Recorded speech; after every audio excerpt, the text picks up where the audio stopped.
नए छपे गुलाबी रंग के 2000 रुपए के नोट की वैल्यू तो 2000 रुपए है, लेकिन क्या आप इसकी रियल प्रोडक्शन कॉस्ट जानते हैं?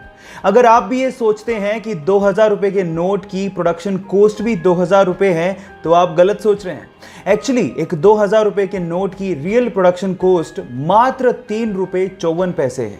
एक 500 रुपए के नोट की रियल प्रोडक्शन कॉस्ट मात्र 2 रुपए 94 पैसे और 200 रुपए के नोट की रियल प्रोडक्शन कॉस्ट मात्र 2 रुपए 93 पैसे है।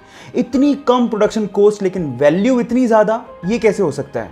जी हाँ गाइस, ये कागज के टुकड़े ही हैं, लेकिन इनको वैल्यू दी है आरबीआई ने।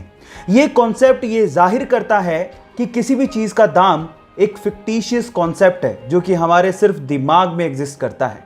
ये इंटरेस्टिंग फैक्ट जान के आपको कैसा लगा, चैट सेक्शन में लिखना मत भूलिएगा। गाइस, क्या आपको पता है कि अंटार्कटिका को रेगिस्तान यानी कि डेजर्ट कहा जाता है? अब आप लोग सोच रहे होंगे अंटार्कटिका को रेगिस्तान क्यों कहते हैं, वहां पर तो चारों तरफ बर्फ ही बर्फ है, वहां पर कौन सी पानी की कमी हो गई? तो थांबा, मैं आपको आपकी जानकारी के लिए बता दूं कि हम मानते हैं कि भैया स्नो बर्फ होती है, लेकिन स्नो की कंजप्शन आपको हाइड्रेट करने की बजाय डिहाइड्रेट कर देती है। जी हाँ गाइस, आप ठीक सुन रहे हैं। जब आप स्नो की कंजप्शन करते हैं तो आपके शरीर को उसे पानी में बदलने में ज्यादा एनर्जी लगती है, जो स्नो के हाइड्रेटिंग इफेक्ट को नलीफाई कर देती है ना? ये इंटरेस्टिंग फैक्ट। ये फैक्ट जान के आपको कैसा लगा, चैट सेक्शन में लिखना मत भूलिएगा।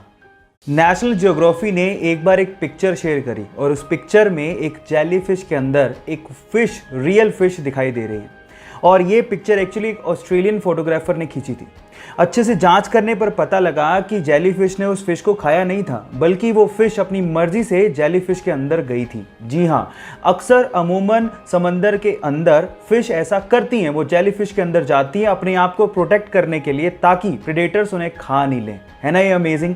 और उसके अलावा वो उसकी स्पीड को भी अंदर रह के कंट्रोल करती हैं और एक व्हीकल की तरह उसे समंदर में यूज भी करती हैं।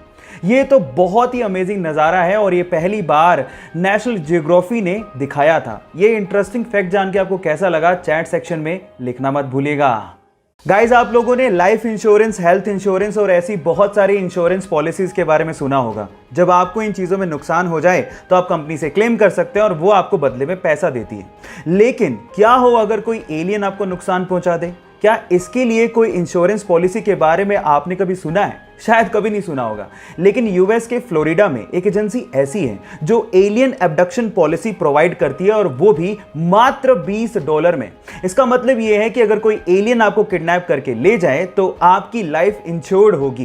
पहली शर्त यह है कि अगर आप इसको क्लेम करना चाहते हैं तो आपका किडनैपिंग के बाद अर्थ पे होना जरूरी है। और दूसरी शर्त सुन के आप शायद हैरान रह जाएंगे।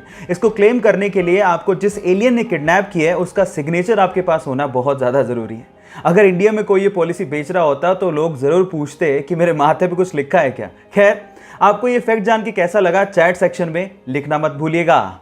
गाइस, अगर आपको भी ये लगता है कि ऑर्गेनिक फूड पेस्टिसाइड फ्री होते हैं और उसकी वजह से वो ज़्यादा हेल्दी होते हैं और नॉर्मल फूड इतने ज़्यादा हेल्दी नहीं होते as compare to organic food, तो आप लोग गलत सोचते हैं। मैं आपको आपकी जानकारी के लिए बता दूं कि नॉर्मल फूड और ऑर्गेनिक फूड दोनों में इक्वल अमाउंट ऑफ न्यूट्रिशंस होते हैं। जी हाँ, और दोनों में पेस्टिसाइड भी यूज होते हैं। तो दोनों में फर्क क्या है?